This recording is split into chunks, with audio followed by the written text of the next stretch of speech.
We're actually heading to Guyana, and yes, the expectation is always to win the group because the top team is the one that goes through to the next round. So our expectation is to win the group. Playing the host first, Guyana, which will probably be a tough competition for us. They have some talented players. We've done some scouting. We've watched some videos of all three teams. So they look the ones that are a little bit more technical.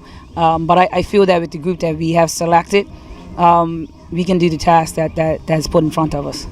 Now, you've been working with these particular girls for quite some time. You can call on them to kind of play different formations and everything. How comfortable are you that although they haven't played together for a little while, this could get back right into play?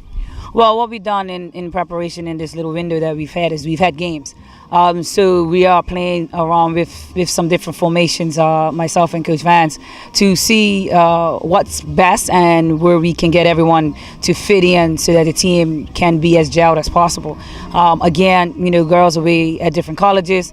Some just coming back, some won't. We will pick up on the way. So our first training session is almost going to be like our first game for us. So, it's going to have its challenges, but I don't think it's a challenge that we can step up to. I read the Guyana press conference, and they have identified that we are their toughest opponent, and that's a lot to do with what we have been doing throughout the Caribbean, and recently with the under-17s and CONCACAF. So, we have to make sure that we are up to the task and we're ready to go. So the girls have to, get in that mindset. And again, with such a short window, they are the ones that's going to have to bring it. There's only so much we're going to be able to do as coaches to get them ready, fitness-wise, not where they need to be.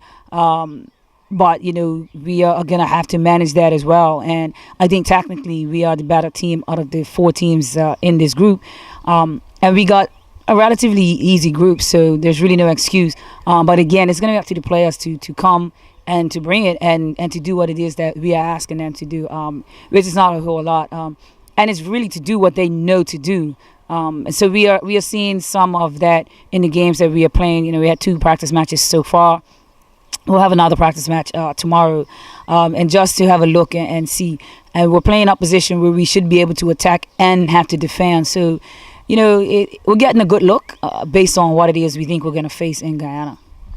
Do you feel, as a coach, any added pressure? Like I said, you've like had this program with these girls, and the girls that you're taking are been part of the new group kind of thing and have grown through the program. But do you feel any added pressure on you and Coach Vance to make sure we get out of this group? There's always pressure as a coach, but no added pressure. Again, we have a really good working group right now, and our goal is obviously the 2023 World Cup qualifier. So this is the 2019 World Cup qualifier. Again, it's a stepping stone in the right direction in where we want to go. As we all know, the 17s have, they progressed to the CONCACAF level, and, we're still in that competition. So, we'll see where that goes. But as far as pressure to get out of this group, there's obviously a bit of that based on the group. And the talent that we have. And yes, we have, these girls, majority of these girls started at the U15 championship, and they played U15, 17s, 20s, and now some of them, making their debut with the women. So, I think that we are headed in the right direction. We're not quite there yet, but we are going in the right direction. So expectations and pressure, that just comes with the job. Vance and I, we talk a lot about it, and we know what's ahead of us. The great thing, and I told the under-17s this last night, is that looking forward, it looks great. Quantity and quality and quantity is how I put it, in that we're now going to have more players that are able to do what it is that we're asking them to do, or are able to compete at higher levels because of the things that we're doing with the younger ones. So, those who know me have always known that I have now shifted my focus to the base of the pyramid and looking at strengthening the teams at the bottom so that when it gets to the top, then we have a strong team and we're not in a position where we're like, oh man, this position, we're at the U17 level already where we have at least 3 deep for each position. So, at the younger level, it's even deeper. So that's the ideal behind the 7-year plan, which we are on, heading into 2023, which is started in 2016. So, that's pressure. We don't really feel pressure. We've been in this for so long. We enjoy what we do, and again, the girls are so talented. They're so talented. Just to watch, you hear people that on the side or that just go by and are like, geez, we'd rather watch the girls than the guys. And the girls, they can play. So for us, the pressure's now. The pressure is preparing them to get to Guyana. Once we get to Guyana, it's pretty much, sit off and watch the magic happen.